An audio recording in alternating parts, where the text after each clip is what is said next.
নমস্কাৰ, আপোনালোক সকলোকে আমাৰ চেনেলৰ অন্য এটা জবাব ডেট ভিডিঅ'লৈ সকলোকে স্বাগতম জনাইছোঁ। নতুনকৈ চৰকাৰী চাকৰি মুকলি হৈছে গ্ৰেড 3 আৰু গ্ৰেড 4ৰ ভেকেঞ্চি হয়, য'ত আপোনালোকৰ ৩,৫৮৮টা পদ মুকলি হৈছে। ইয়াৰ আবেদন ২৫ তাৰিখৰ পৰা আপোনালোকৰ আৰম্ভ হ'ব আৰু আপোনালোকে ২৫ আগষ্টলৈকে পদকেইটাৰ বাবে আবেদন কৰি থাকিব পাৰিব। বয়স ১৮ বছৰ, আপোনালোকে ১৮ বছৰ হ'লে এই পদকেইটাৰ বাবে আবেদন কৰিব পাৰে। এই পোষ্টকেইটা কোন ডিপাৰ্টমেণ্টৰ পৰা আহিছে, কেনেদৰে আবেদন কৰিব লাগিব, কি অৰ্হতা বিচাৰিছে, গোটেইখিনি আপোনালোকে আমাৰ ভিডিঅ'টো শেষলৈকে চাই থাকিলে গম পাব। যদিহে আপোনালোক আমাৰ চেনেলত প্ৰথমবাৰলৈ আহিছে তেনেহ'লে আপোনালোকে আমাৰ চেনেলটো ছাবস্ক্ৰাইব কৰক আৰু আমাৰ চেনেলটো যিটোকে নতুন আগুৱাই নিয়াত আপোনালোকে সহায় কৰক। BSFৰ ফালৰ পৰা আহিছে এই নটিফিকেশ্যনটো, যিটো কনিষ্টেবলৰ ভেকেঞ্চি হয়, য'ত আপোনালোকৰ বৰ্ডাৰ ছিকিউৰিটি ফ'ৰ্চৰ ফালৰ পৰা ৰিলিজ কৰি দিছে কনিষ্টেবল ট্ৰেডমেনৰ কাৰণে 3,588টা পোষ্টৰ নটিফিকেশ্যন, যিকেইটাত আপোনালোকে আবেদন কৰিব পাৰে। আবেদনটো আপোনালোকৰ আৰম্ভ হ'ব ২৬ জুলাই ২০২৫ৰ পৰা আৰু আপোনালোকে ২৬ জুলাইৰ পৰা আপোনালোকে পদকেইটাৰ বাবে আবেদন কৰিব পাৰিব। পোষ্টবোৰ যদিহে চাই, মই কেইটামান পোষ্ট কৈ দিছোঁ। কনিষ্টেবল ৰিম'ট জব অপেনিঙৰ কাৰণে ২৪টা আছে, আনৰিজাৰ্ভৰ কাৰণে EWCৰ কাৰণে 5টা, OBCৰ কাৰণে 19টা, SCৰ কাৰণে 10টা, STৰ কাৰণে 7টা আৰু টোটেল 65টা আছে। কনিষ্টেবল টেইলৰৰ কাৰণে 7টা ভেকেঞ্চি আছে, আনৰিজাৰ্ভৰ, EWCৰ 1টা, OBCৰ 5টা, SCৰ 4টা আৰু STৰ কাৰণে 1টা, টোটেল 18টা ভেকেঞ্চি আছে। কনিষ্টেবল কাৰ্পেণ্টাৰৰ কাৰণে 16টা ভেকেঞ্চি আছে, আনৰিজাৰ্ভ 3টা আছে, EWC 10টা আছে, OBCৰ কাৰণে তেনেদৰে আপোনালোকৰ পদসমূহ আছে। মই জাষ্ট কেইটামানৰহে কৈ দিছোঁ। কুকৰ কাৰণে আছে, ৱাটাৰ কেৰিয়াৰৰ কাৰণে আছে, ৱাছমেনৰ কাৰণে আছে, ছুইপাৰৰ কাৰণে আছে। ঠিক তেনেদৰে আপোনালোকৰ পদসমূহ আপোনালোকে আমাৰ ৱেবছাইট অসমকেৰিয়াৰ.in AXOMCARWR.in আপোনালোকে গুগলত চাৰ্চ কৰিলে পাব। তাত গৈ পেলাই আপোনালোকে গোটেই লিষ্টখন চাব পাৰে। অফিচিয়েল নটিফিকেশ্যনটো মই আমাৰ হোৱাটছআপ যিটো চেনেল আছে তাত দি দিম। ভিডিঅ'ৰ ডেছক্ৰিপশ্যন বক্সত আপোনালোকে হোৱাটছআপ চেনেলটোৰ লিংকটো পাব। ইয়াত আবেদন কৰিবৰ কাৰণে মিনিমাম আপোনালোকৰ এজটো 18 বছৰ হ'ব লাগে আৰু মেক্সিমাম এজ 25 বছৰলৈকে। কিন্তু আপোনালোকে ইয়াত এজ ৰিলেক্সেশ্যনৰ সুবিধা পাব।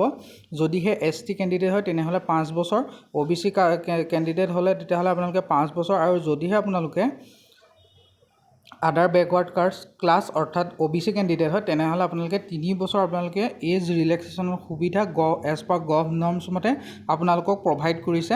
আপোনালোকে এই সুবিধাটো গ্ৰহণ কৰিব পাৰিব। আৰু এডুকেশ্যন কোৱালিফিকেশ্যন যদিহে চাবলৈ যায়, কুক, ৱেটাৰ, ৱাটাৰ কেৰিয়াৰ আদিৰ কাৰণে যিখিনি আছে পোষ্ট, ৱেল্ডাৰৰ কাৰণে ক্লাছ 10 পাছ কৰি আপোনালোকে ITI আপোনালোকে যিটো ফুড প্ৰডাকশ্যন বা কিটচেন কোৰ্চ কৰা হ'ব লাগিব ইনষ্টিটিউটৰ পৰা। কাৰ্পেণ্টাৰ, প্লাম্বাৰ আৰু পেইণ্টাৰ, ইলেক্ট্ৰিচিয়ান, পাম্প অপাৰেটৰৰ কাৰণে আপোনালোকৰ 10 পাছ কৰি ITI কৰা হ'ব লাগিব। বাকী যিবোৰ টেইলৰ থাকিলে, ৱাছমেন থাকিলে, তেওঁলোকৰ ছুইপাৰৰ কাৰণে তেওঁলোকে ট্ৰেড কৰা বা ট্ৰেড টেষ্ট দিয়া হ'ব লাগিব ক্লাছ 10 পাছ কৰি। মিনিমাম যদি কোৱালিফিকেশ্যন চাবলৈ যায় 10 পাছ কৰাসকলে পদকেইটাৰ বাবে আবেদন কৰিব পাৰে। এই পোষ্টটোত আপোনালোকে আবেদন কৰিবৰ কাৰণে এটা এপ্লিকেশ্যন ফিজ পে' কৰিব লাগিব। যদিহে জেনেৰেল কেণ্ডিডেট হয় তেতিয়াহ'লে আপোনালোকে 100 টকা এপ্লিকেশ্যন ফিজ হিচাপে পে'মেণ্ট কৰিব লাগিব। OBC কেণ্ডিডেট হ'লে 100 টকা, ST, SC আৰু ফিমেল কেণ্ডিডেটসকলে কোনো ধৰণৰ আপোনালোকে এপ্লিকেশ্যন ফিজ পে'মেণ্ট কৰিব নালাগে। আৰু পে'মেণ্ট মোডটো আপোনালোকে অনলাইন মাধ্যমতে কৰিব লাগিব। Online debit card, credit card, RuPay, net banking, UPI থ্ৰুৱেদি আপোনালোকে পে'মেণ্টটো কমপ্লিট কৰিব পাৰে। ইয়াৰ যদিহে আপোনালোকে চিলেকশ্যন প্ৰচিডিঅ'ৰটো চাবলৈ যায় তেতিয়া আপোনালোকে ৰিটেন এক্সাম দিব লাগিব ফাৰ্ষ্ট, তাৰপিছত ফিজিকেল টেষ্ট হ'ব আৰু ডকুমেণ্ট ভেৰিফিকেশ্যন হ'ব, ট্ৰেড টেষ্ট হ'ব, মেডিকেল এক্সামিনেশ্যন হ'ব। তাৰ ওপৰত বেছ কৰি আপোনালোকৰ ফাইনেল মেৰিট লিষ্টখন ওলাব আৰু তাৰপিছত আপোনালোকৰ এপইণ্টমেণ্ট হ'ব। যদিহে আপোনালোকে চাবলৈ যায় ফিজিকেল ষ্টেণ্ডাৰ্ড টেষ্টৰ PSTৰ আনৰিজাৰ্ভ OBC SC সকলৰ যদি মেল কেণ্ডিডেট হয় তেনেহ'লে 165 চেণ্টিমিটাৰ আৰু ফিমেল হ'লে 75 to 80 চেণ্টিমিটাৰ চেষ্ট হ'ব লাগিব।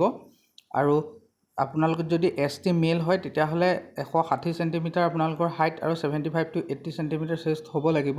আনৰিজাৰ্ভ OBC ST SC ফিমেলৰ আপোনালোকৰ মেনশ্যন নাই। আৰু ফিজিকেল যিটো ইফিচিয়েঞ্চি টেষ্ট হ'ব তাৰপিছত সেইটোত আপোনালোকৰ ৰেষ্ট দিব।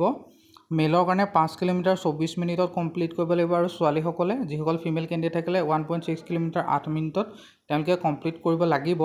আৰু ইয়াৰ ওপৰত যিটো আপোনালোকৰ এক্সাম পেটাৰ্ণ হ'ব বা এক্সাম হ'ব, সেই এক্সামটো আপোনালোকৰ আহিব আপোনালোকৰ জেনেৰেল নলেজ এণ্ড এৱাৰনেছৰ ওপৰত 25টা কুৱেশ্যন মাৰ্ক থাকিব, 25 মাৰ্ক, এলিমেণ্টেৰী মেথমেটিক্সৰ ওপৰত 25টা question 25 mark, analytical aptitude and এবিলিটিৰ ওপৰত আহিব আপোনালোকৰ 25টা কুৱেশ্যন 25 মাৰ্ক। টোটেল আপোনালোকৰ 100টা কুৱেশ্যন আহিব, মাৰ্ক থাকিব আপোনালোকৰ 100 নম্বৰ আৰু 100 নম্বৰৰ ওপৰত আপোনালোকে পৰীক্ষাটো পাছ কৰাৰ ওপৰত তেওঁলোকে বেছ কৰি এইখিনি আপোনালোকৰ উলিয়াব। ইংলিছ বা হিন্দী লেংগুৱেজৰ ওপৰতো আপোনালোকৰ আহিব।